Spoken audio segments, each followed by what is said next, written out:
Hello, everybody. It's Saturday, August the 30th. I probably won't put this up actually until Sunday, the 31st. Keith will put it up on That Was the Week.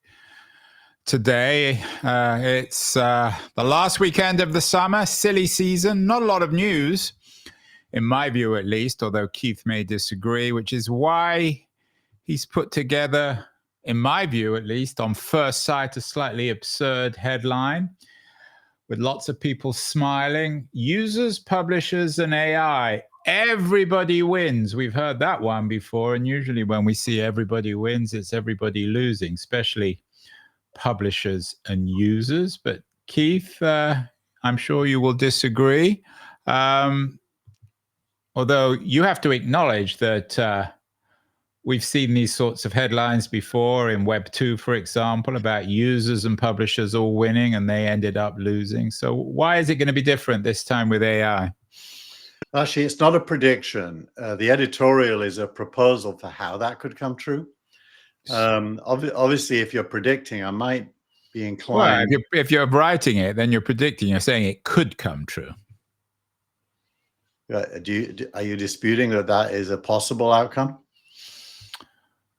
Well, I would be amazed. I mean, I'm naturally a skeptic. You're naturally an optimist. But explain how. I mean, at the moment, you've always talked, we've had shows where it's hard to understand where the revenue is going to come from. It's hard to understand how publishers can survive against smart machines who hoover up all the intelligence on the internet and spit it back out to users. Maybe users can benefit, although it's harder and harder to distinguish between human information and machine-generated information. So where's the win here? So I break it down in the editorial into three things. Firstly, just to set the ground rules, AI needs access to the world's information in order to train, improve. If it doesn't have that access, AI ceases to be as good as its promise. But let me just jump in, Keith, here on. Yeah, let me tell you the three things. Let me just respond to that. As you always hear that AI needs access and permission and blah, blah, but it doesn't really. It's already acquired all the information, legally or otherwise. So, but go on. I don't think there's ever an end to AI needing access to information. I mean, the world doesn't stop. History goes on. It has to be real time and up to date, and it won't be AI unless it's better than any human. And humans obviously can read today's news, so AI needs to be able to do that as well. The second thing is publishers need a sustainable way to monetize their work, and they do that by subscriptions, sponsorships, advertising, or various kinds of direct payments. And the third thing is users want reliable discovery and knowledge. So if you think about it. Well, I'm not sure most users want I mean, given the echo chamber nature of our current culture, I'm not sure they want stuff that they think is reliable. Often it isn't, but go on. I think if you put your brain into make yourself responsible for architecting a future you would like to live in. These three things are part of that. Whether you think they'll happen or not, that all three parties have needs. Now, these and let's just remind ourselves, those three parties are users, publishers, and AI. Although AI, are we talking about OpenAI? Are we talking about Google? Or are we just talking about some technology called AI? It's a technology called AI, and they all are players in it. So they all need this. So you have a situation similar to the internet where publishers needed traffic. Google built a search engine that could send traffic.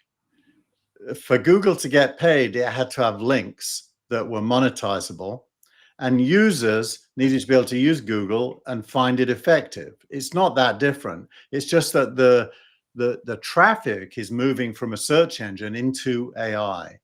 And so an already existing business model, we've already figured this out. It's called cost per click, cost per action, or cost per 1,000 visitors. That business model already exists in the world and on the internet. but it doesn't yet exist in AI because the three parties haven't yet figured out how to work together. And this week, that blew up into a massive debate between Gary Tan of Y Combinator, Martin Casado of Andreessen, around a bit of a kind of obtuse subject, which is whether AI agents should declare their identity when they're crawling websites. Okay, so I want to come to that because that's the core piece of news of the week.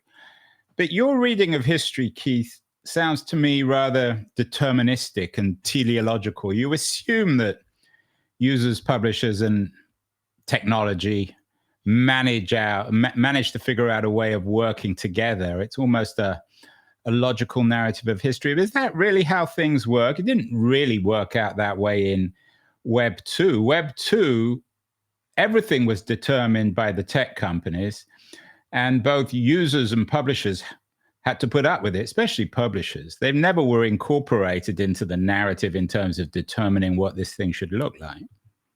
Well, yeah, but they all won. The thing is, they all won. Well, that's hold on. You're saying that where publishers won in Web 2?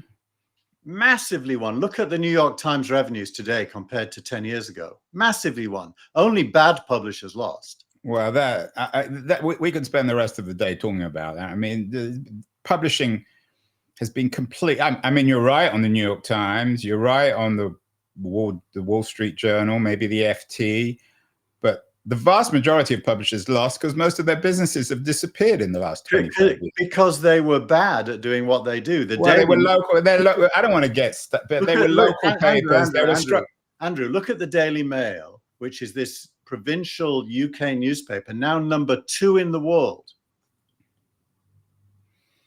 I'm not sure I'd call it Daily Mail newspaper. It's a scandal sheet. But it's number 2 in the world. The Guardian, which was going bankrupt, massive global player. Yes, there are winners, but the idea of publishers being winners is wrong. I mean, there are many publishers have lost there. I don't know what the numbers are, but but only bad ones, Andrew. So you mean only bad journalists lost their jobs? Tell me a good publisher that failed because of the internet. Just the whole of local. Just try to find one. All of local journalism has pretty much been decimated. So because it's boring and nobody wants to read it. Well, anyway, go on. I mean, we could spend the rest of the time arguing on that. I mean, all I'm saying is you can't blame the massive amounts of traffic that Google sends for the failure of the people who receive the traffic. I'm not blaming anyone. I'm just stating a fact. So Google won because they built this search engine. The publishers who get the traffic beg Google. In fact, they're so worried about AI because Google might shrink. Why? Because their traffic might shrink. So they totally love Google. Well, they have a weird love-hate relationship with Google. They blame Google for everything, but as you say, they want their traffic. And then users love Google. I mean, no one says Google's a bad search engine. It's deteriorated for sure, but we're all glad it exists. So you at least have to accept the premise that the scale of reading and the amount of money flowing through the internet is bigger than ever. Yeah, but I would strongly push back on that assumption. I mean, the fact that you can, I've written whole books on this, and many people have written books. The amount of revenue taken by Google and Facebook is astonishing. And whilst they've clearly been winners, for better or worse, I'm not blaming them. It's just the reality of things. Well, I would strongly push back on the idea that publishers have won. I think publishing as an industry has lost dramatically. There are a few successes, but mostly they're either out of business or struggling for a business model. And I mean, my riposte would be that good publishers are thriving and bad ones who shouldn't have been in business anyway have failed. Well, I would, I don't know if you call them bad or good. Everything's changed. So it's increasingly, for better or worse, it's increasingly hard for local publishers, in particular, local newspapers, to survive in the internet age because of particularly the way in which the advertising industry changes everything. I mean, Craig Newmark and Craigslist started the revolution, and he felt so bad he's poured much of the the wealth that he made in Craigslist back into publishing. But anyway, go on. So it's debatable. We could spend hours talking about this. But you can't just state, well, everybody won and anyone who goes out of business is bad, so they deserve to be out of business. I mean, that's an absurd argument. Well, it's no more absurd than suggesting that hand-sewed cotton goods should have, were punished for not adopting spinning jennies. Yeah, but you would make the argument then back in the 19th century that everyone won.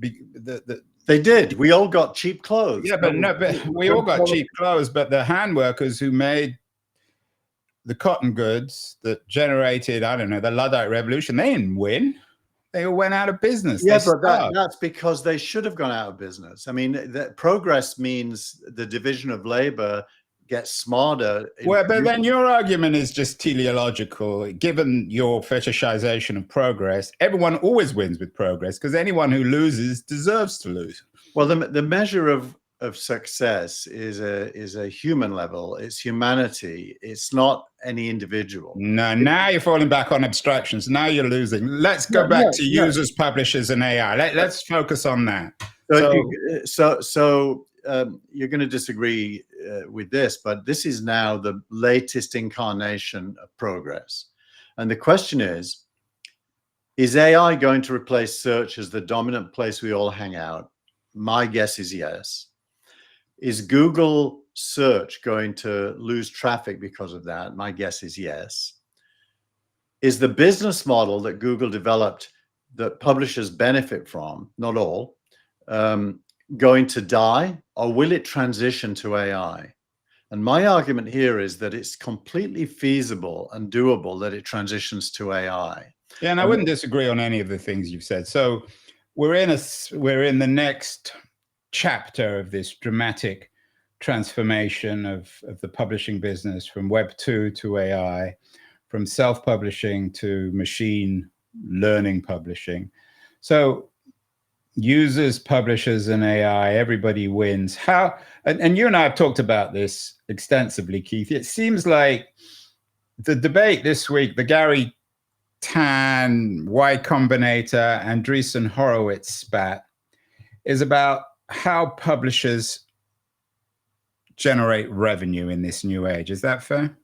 Yeah, and Gary Tan is strongly taking the side of the AI companies, whereas Cloudflare and Browserbase are taking the side of publishers. Okay, so you added another couple of players. We've got Cloudflare, which is a network level management system, and Browserbase, which is what you call a headless browser. So these are the two tech companies involved in this week's news. We've got Gary Tan, the CEO of Y Combinator, the Silicon Valley incubator of early stage startups, and then we got Andreessen Horowitz, which is the most powerful VC in the Valley. So what's the story here?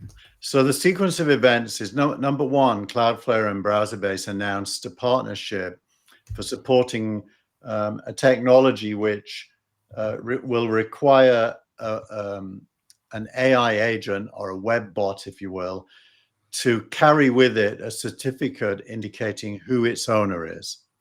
And that will allow a publisher to decide whether to let them in or not.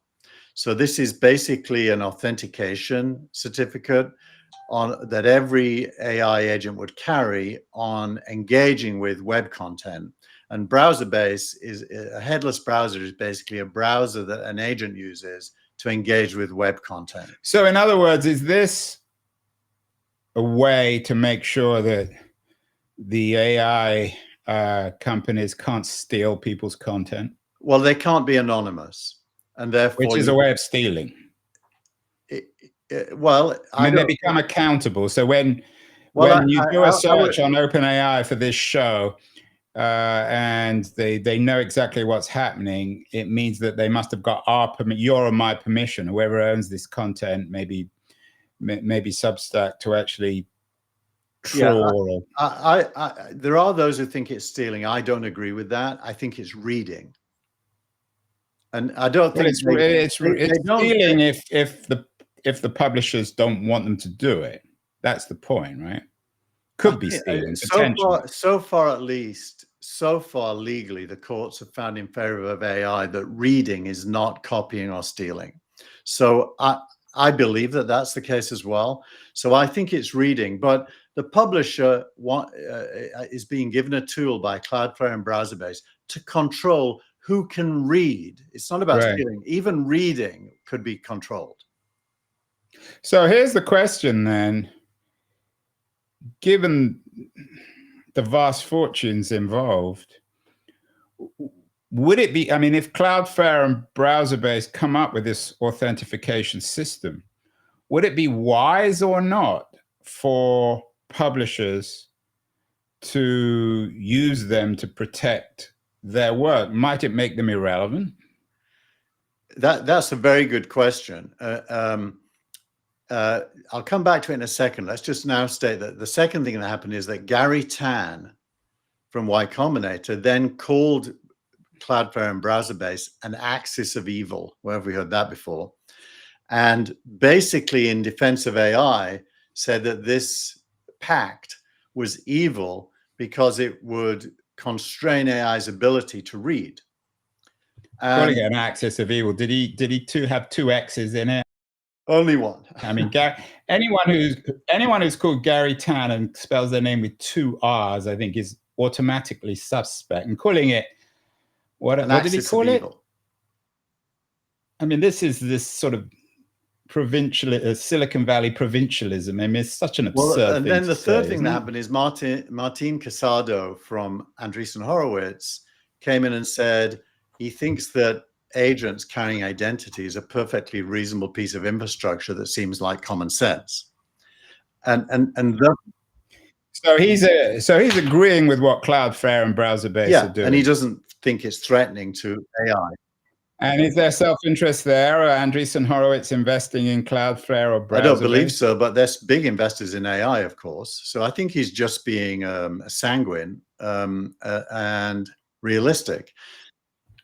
So this axis of evil comment from Tan, is it sort of extreme? Has he been reading too much Ayn Rand? Is it just sort of childish libertarianism that no one should be able to control anything or anyone? Look, I think if one wants to get into the fight, there's a very strong legal base for Gary Tan being right, even if you disagree with him. And lots of people disagree with him, by the way, but lots of other people agree with him. It's a very, very divided set of opinions. So he made the, I mean, coming back to Tan, Keith, it's a moral argument rather than an economic one, this axis of evil. He didn't say it was against the market. He didn't say it was against someone else's interests. He was saying an axis of evil. He's using this vague moralistic language. Is that because he didn't really have much of an His argument is that we all benefit from innovation, and this will provide friction to innovation, and that so it's rather like you, says everyone wins from progress, even people who lose. So my point of view gets developed after that, and that comes back to your question. Just remind me what your question is again. That I said. So my question is, would it be in the interest of a publisher to actually throw their, so to speak, their hat into the browser-based Cloudflare camp by having their data somehow tagged so that no AI can essentially, you don't like this word, but I'll still use it, steal it? What I think is that publishers need traffic. That's the bottom line. And if AI is going to be where all the traffic goes, publishers ultimately need to make a business relationship to the AI companies.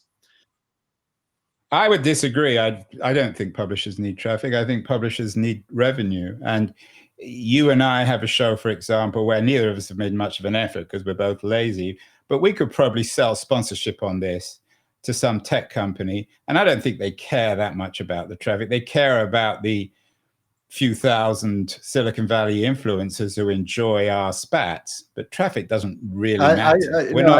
We're not claiming to be, we're not on Instagram or Let me rephrase YouTube. what you just said. I think you're arguing against yourself. You're right. Publishers want revenue. And that takes on, there's only three real ways they get revenue. They either get it from advertising or from sponsorships or from subscriptions.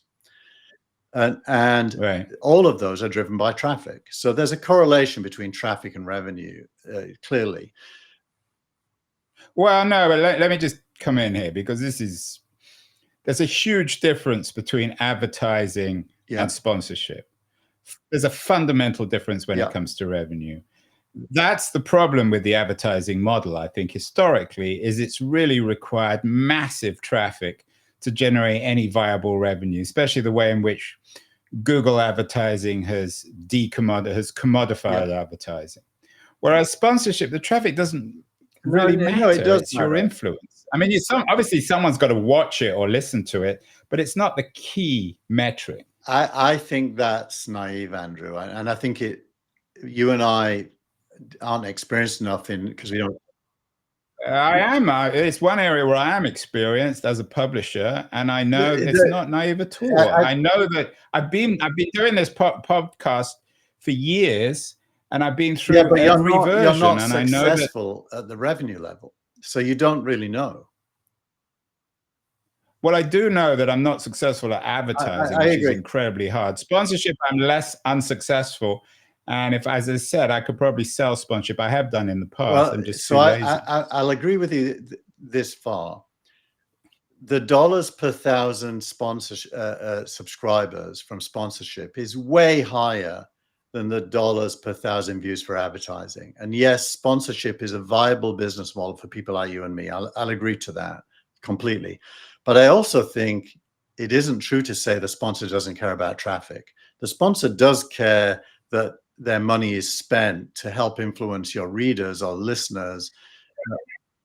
Yeah, I mean, that goes with it. I mean, that's obvious. That goes with it. But it's not the first question they probably will ask. They're much more curious. If we were selling sponsorship on this show, they're much more curious as to whether Gary Tan or someone from Andreessen Horowitz is watching or listening than whether we've got 10,000 viewers on Substack. That's clearly true. There's a correlation between the quality of your subscribers and the amount you can charge a sponsor for, getting access to them. But I think we're broadly going to end up agreeing that traffic is not irrelevant. It is a factor.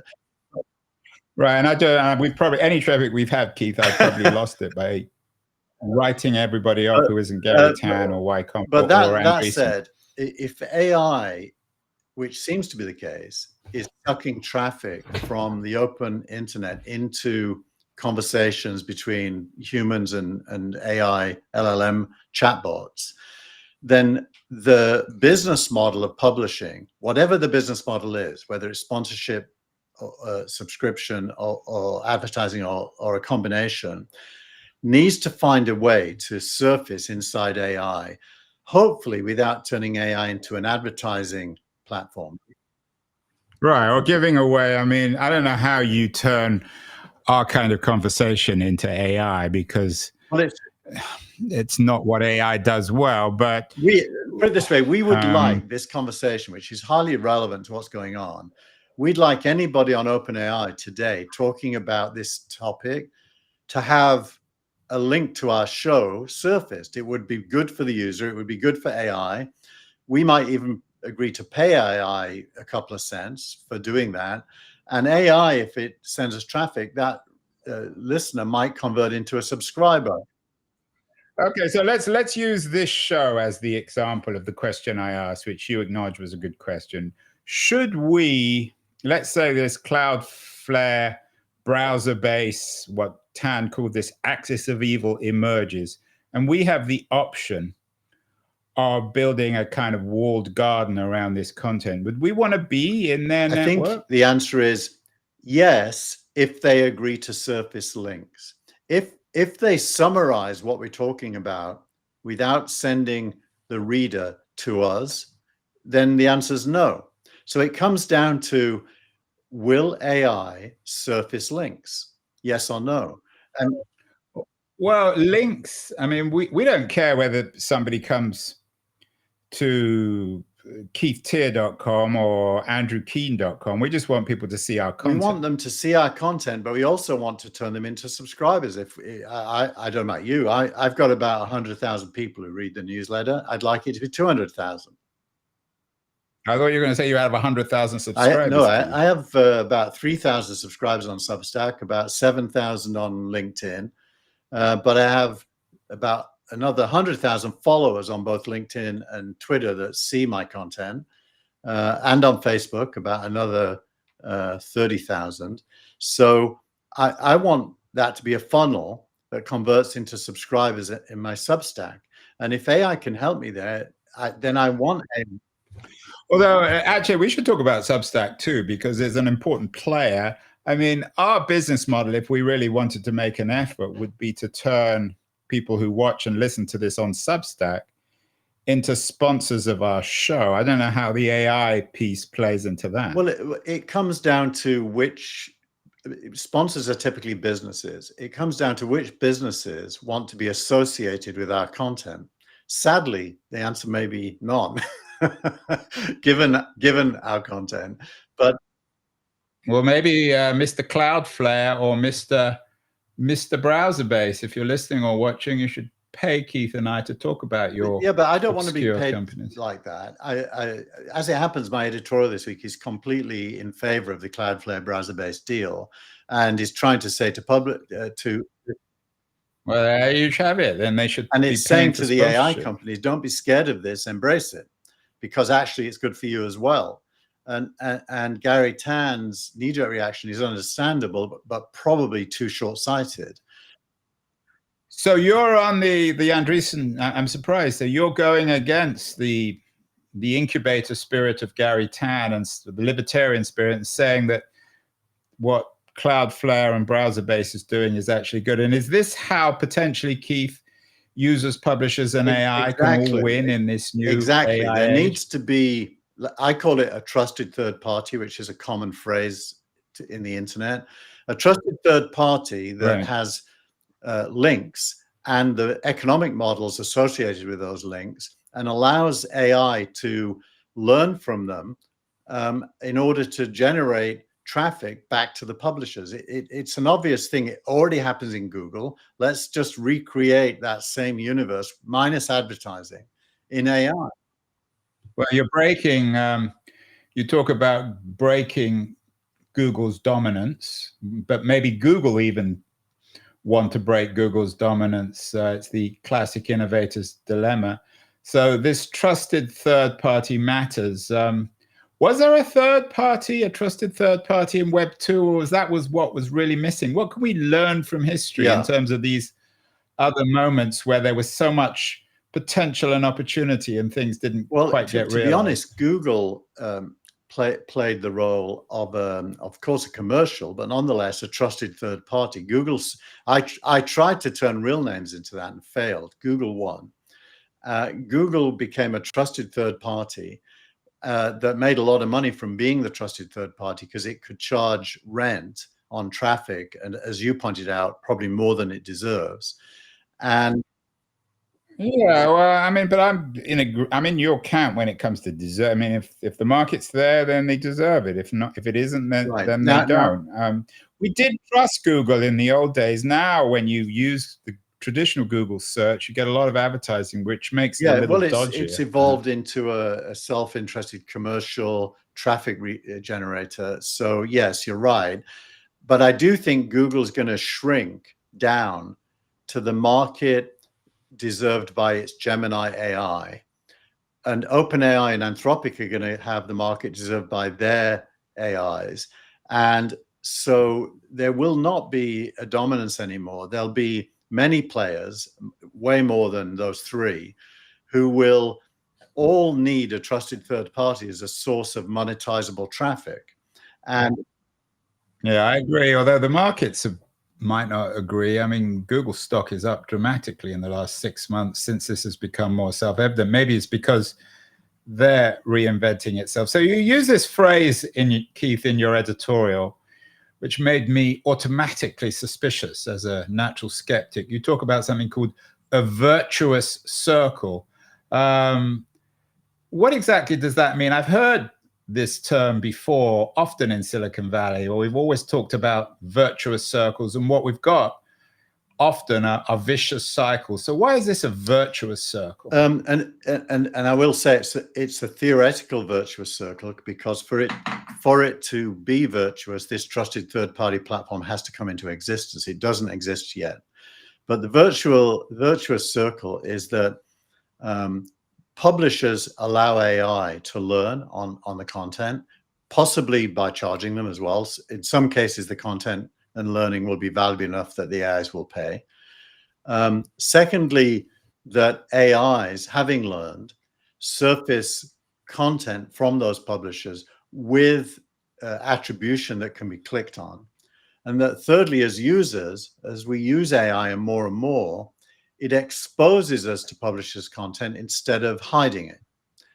That would be the virtuous circle. So in other words, when you go to Anthropic or ChatGPT, when you go to Claude or ChatGPT, you wouldn't only see the output, you'd see how the sausage was made. You'd get a view of where all this data comes from, which would be interesting in itself, but it would also lead you back to the source. It's a little bit like when you do a PhD, they ask you to go to find the original material.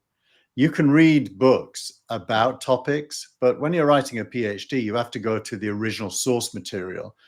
Well, AI will probably want to do the same. It'll want the original source material, and that means the web will not die. It may be buried inside AI conversations, but by providing attribution and links, it's accessible and lives on, and so the business models of publishers get to continue. Although I don't know how that would work. I mean, most data is so complicated. It has so many manifold origins in so many different ways that it would be the kiss of death for AI if every time you went into it, it was like reading someone's PhD dissertation. You don't want, who wants that? People just want fast information, quick, easy, cheap, ideally free. Yeah, I think buried inside that objection, there's a technical issue. And that technical issue is all about relevance, which is an everlasting issue in the internet. If the user is looking to buy a specific thing, it's easy because there's SKUs, which is the unique code for a product, and there's many merchants selling it, and the AI can probably know them and can tell you what the price is and whether it's in stock and stuff like that. So some information, like things you're going to buy, like newsletters, for example, they all have unique names. Some of them are easy. Other things like topic specific, general stuff is harder because there may be multiple sources, and you got to have some kind of a ranking algorithm like Google has that suggests which is authoritative or the more. Yeah, I mean, I think this will be this virtuous cycle. I mean, it sounds interesting, but it sounds like the kind of thing that Jimmy Wales might fantasize about. You and I might fantasize about it, but most people just don't care. Most people aren't interested. And I just don't that's see. Why you need a builder to build it. And I mean, to be self-obsessed a little bit here, it's been my whole career to build things like this. I've always built trusted third parties with Real Names or Edgio, and this is an area of passion for me. But I certainly know I can go and build this. And no, there is some self-interest here. Let's rephrase Keith's headline: users, publishers, and AI. Everyone wins if we trust Keith. Is that fair? Well, if I was to build it, that would be true. But I think a trusted Keith is he is the knight on the white horse. He's coming along to save everybody. Both users, publishers, well, not users, publishers, and AI. Everyone's going to be saved by Keith because everyone will win if we put the internet in his hands. It's an interesting segue to Doc Sills, who I'm sure you know, last week responded to our newsletter and wrote a piece about AI and hotels, where he's been writing for quite a long time about something he calls personal AI. And he made the point that he thought at first that our newsletter last week was reinforcing his claims, and then he read it. Our newsletter? I mean, it's your newsletter. Yeah. We do a video together. Well, it's really and he read it, and then he realized, no, he's talking about a new centralized infrastructure, and that is true. I am, and just just as Google was able to be a trusted third party with a centralized search engine, I do think this era will lead to some kind of centralized infrastructure serving all the different parties. Yeah, I would push back, and this may be a conversation for a later time because we're moving on here. But I would push back in two ways. Firstly, there's nothing inevitable about publishers. And secondly, I'm not sure anyone cares about trust anymore. I think it's an overused word. And I don't think anything needs to be verified. Everyone, for example, everyone believes the US president at the moment, or half of America believes everything that comes out of his mouth, half don't. And they do that intuitively, whatever he's talking about. So I'm not sure there's any connection these days between trust and information. We're entering a truly new age, maybe a postmodern age, where the idea of objectivity and truth and facts are being transformed into something else. I'm not welcoming that. I'm not celebrating it, but I think it's a reality. As a builder, I think of it that this is a once in a generation chance to get rid of the advertising plagued internet that we've built since the 1990s and replace it with a knowledge-based internet that surfaces links to publishers where relevant, and money still flows, but advertising kind of goes away in those. Yeah, I'm not sure that the people at WPP or Publicis or the millions of people employed by the advertising industry would be pleased to hear this, but we will come back to that, Keith. We need to move on. In terms of your faith in AI, my interview of the week is with someone who has no faith in it, particularly OpenAI and Sam Altman. Gary Marcus was on the show. I headlined it. Why even Sam Altman wants to be Gary Marcus, from son of Sam to son of Gary, in a single ChatGPT release. Gary, and I'm sure you're going to disagree with him on this, Keith, Gary was very dismissive of ChatGPT 5. He sees it as a disaster. Is he wrong? He's completely wrong, whilst also being right. It's a funny thing with Gary. What is he right about? He's right that LLMs are not the final solution for general intelligence. He's right about that. He's completely wrong to not credit progress in how good LLMs are. They're really, really good at what they do. And to be honest, GPT-5 is the best so far. Yeah, I mean, I agree. I think what Gary does, it's a good trick. You kind of do it also, is he just assumes that he builds everything off AGI. So if it's not AGI, it's bad. And he claims that Sam Altman has always talked about AGI. Maybe he has, but it doesn't seem to be the core thesis, or that it's not. Sam Altman is not a teleological businessman. I think he thinks that ChatGPT can be fine even if it doesn't reach AGI. So Gary creates this impossible promise of AGI and then says, well, if you can't get there, then you failed. Yeah. And I'm not sure that's right. Yeah, exactly. He might say the same about a Tesla car, that it doesn't go 500 miles, therefore scrap it. Well, 400 miles is pretty good. And I find him frustrating because I think he's clever enough. I think he's quite politicized because I imagine. Yeah, well, he has a huge following. I mean, you said you have 4,000 followers on Substack. He's got over 100,000. He's a big deal. People want to hear what he has to say. I mean, maybe the message, that message always needs a messenger, and Gary's become the messenger. He has, and he's playing the role, but it feels disingenuous. He even looks the role. He looks increasingly disheveled. He looks as if he hasn't had any sleep for about 2 years. I always think he's ill because he has this cough that he does, and it's been there for more than a year now. So I'm thinking, is he okay? But you have to admit that you and he do have something in common, this sort of teleology of his is AGI, yours is progress. So everything is justified. His is the reverse of yours. Nothing. I don't think progress is owned by me as a teleological idea. I think progress is an ever-present. I never said it was owned by you. I'm saying you're an example of that. Well, is there any other? Well, let me rephrase the question, and we always argue on this one. Is there any, in your view, given how you seem to justify all forms of progress, and that even people who lose their jobs and their incomes and their livelihoods because of new technology. Is there anyone who has ever lost in technological progress? I think most people lose because of the absence of progress. You know. No, you're not answering my question. You've reversed it. Is anyone ever lost? Or is your argument that since there's this thing called progress that drives all of world history, we're all inevitably and unavoidably winners? What you're doing is you're eternalizing the present. But yes, people do lose in the moment, only in the moment.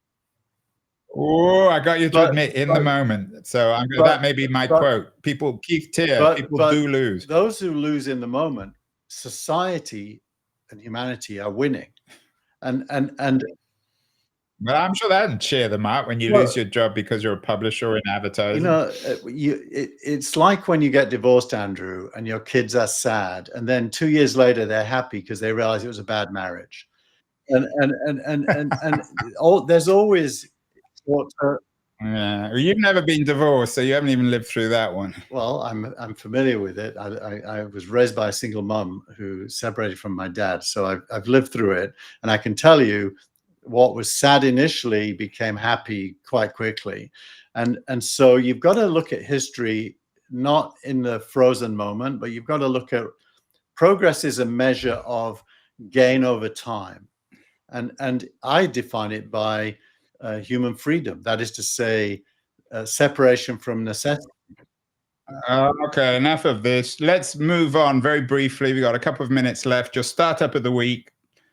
Google DeepMind launches Alpha Earth. So you've always been a bit of a skeptic on the Google front, but Google's doing something right. What's DeepMind up to? Actually, I think Google's doing a lot right, given that it could possibly lose its nest egg in search, or at least shrink. It's done a great job of transforming itself into an AI company, and DeepMind, which it bought for nothing, by the way, from the UK, is the core of that. And this is a whole Earth model capable of understanding the impact of variables on the whole. And so you can model climate as a function of other variables, for example, like chopping down forests would be one. Yeah, and of course, let's remind ourselves, Google acquired DeepMind, Demis Hassabis, who now is defining AI strategy. It's reasonably likely he'll be the next CEO of Google. So it's a huge deal. Their acquisition of DeepMind might ultimately prove as smart, as prescient as their acquisition of YouTube. Yeah, but it's a great effort and it's worth reading.